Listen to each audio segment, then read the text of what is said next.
আসসালামু আলাইকুম। তো পুলিশ ভেরিফিকেশন গণবিজ্ঞপ্তি অলরেডি প্রকাশ হয়ে গেছে। 22শে জুন দুপুর 12টা থেকে আবেদন শুরু হবে এবং 10শে জুলাই রাত 12টা থেকে কিন্তু আবেদন শেষ। তো সেক্ষেত্রে আবেদনের ক্ষেত্রে কিন্তু পুলিশ ভেরিফিকেশন লাগে। বিগত কয়েকটা নিবন্ধনে কিন্তু পুলিশ ভেরিফিকেশন লেগেছে। এখন এই পুলিশ ভেরিফিকেশনের জন্য কি কি কাগজপাতি লাগবে, অনেকের প্রশ্ন যে কি কি কাগজপাতি লাগবে, তো আমরা এই ভিডিওতে সেটা নিয়ে আজকে আলোচনা করব।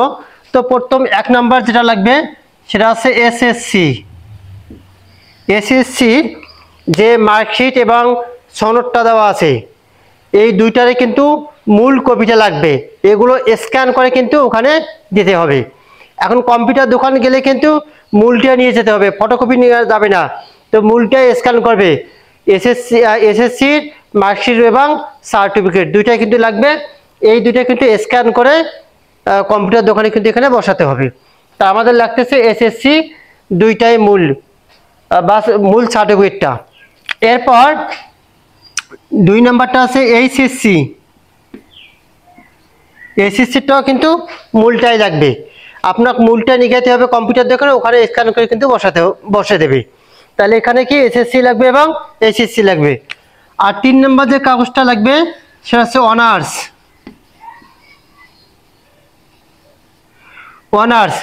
অনার্সের যে মূল সনদটা আছে এটা কিন্তু লাগবে। এটাও কিন্তু স্ক্যান করে কিন্তু ওখানে বসে দেবে, যে কাগজগুলো আর কি লাগবে। এরপর এটি 1টা 2টা 3টা। এরপর লাগবে যদি মাস্টার্স কেউ দেওয়া থাকে, যদি মাস্টার্স দেওয়া থাকে তাহলে মাস্টার্সের কিন্তু মূল সনদটা নিতে হবে এবং এই সনদটা কিন্তু স্ক্যান করে ওখানে দিতে হবে। তো আমাদের একাডেমিক সাধারণত যাদের এই 3টা এসএসসি এইচএসসি অনার্স পর্যন্ত 3টা লাগবে, যারা 4টে দিয়েছেন এই 4টে লাগবে। এর বাইরেও কিন্তু আরেকটা লাগবে, সেটা হচ্ছে সনদ, সনদ।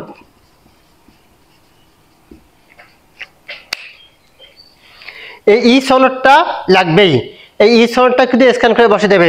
আইডি কার্ড, আপনার যে ভোটার আইডি কার্ড আছে, এনআইডি কার্ড, এই এনআইডি কার্ড অনুযায়ী কিন্তু সনদটা কিন্তু সংশোধন করতে হবে এবং ওইটার সাথে কিন্তু মিল রাখতে হবে। পুলিশ ভেরিফিকেশনের সাথে সময় কিন্তু ওইটার সময় কিন্তু মিল রেখে কিন্তু ওরা কাজ করবে। তো সেক্ষেত্রে অবশ্যই সনদ এবং এনআইডি কার্ড সকল তথ্য যাতে একই থাকে, এইগুলো লাগবে। আরেকটা অনেকে বলতেছে যে চারিত্রিক সনদপত্র, এই চারিত্রিকটা সর্বশেষ কলেজ থেকে নেবে না ইউনিয়ন থেকে নেবে। এই চারিত্রিকটা সাধারণত বিগত যে পুলিশ ভেরিফিকেশন হয়েছে এনটিআরসির মাধ্যমে, তা আসলে এগুলোতে কিন্তু চারিত্রিকটা লাগে নাই। এই আপাতত 1টা 2টা 3টা, এই 3টা লাগতো অথবা এই 4টা। এবার যেহেতু সনদ আছে, সনদটা কিন্তু এবার অ্যাড হবে। আর চারিত্রিক সনদপত্র কিন্তু বিগততে যেহেতু লাগে নাই, তো এবারও নাও লাগতে পারে, তবুও নিয়ে রাখবেন। যদি লাগে তাহলে অ্যাড করে দেবেন। এখন এই চারিত্রিক আর প্রত্যয়নটা কিন্তু একই। অনেকে কিন্তু কলেজ থেকে কিন্তু প্রত্যয়ন পেয়েছে, এই প্রত্যয়নটা কিন্তু চারিত্রিক অথবা চারিত্রিক যেটা সেটাই হচ্ছে প্রত্যয়ন। তো যদি ওটা রাখবেন, যদি লাগে তাহলে দেবেন। সাধারণত এবার যেহেতু বিগত পুলিশ ভেরিফিকেশন করতে লাগে নাই, এবারও না লাগারই কথা। তো আমাদের কোন কোন কাগজগুলো পুলিশ ভেরিফিকেশন লাগবে? এসএসসির মূলটা লাগবে এবং এইচএসসির মূল, অনার্সের মূল, যদি মাস্টার্স আপনার দেওয়া থাকে মাস্টার্সের মূল, আর লাগবে সনদ। আরেকটা এখানে লাগবে সেটা হচ্ছে এনআইডি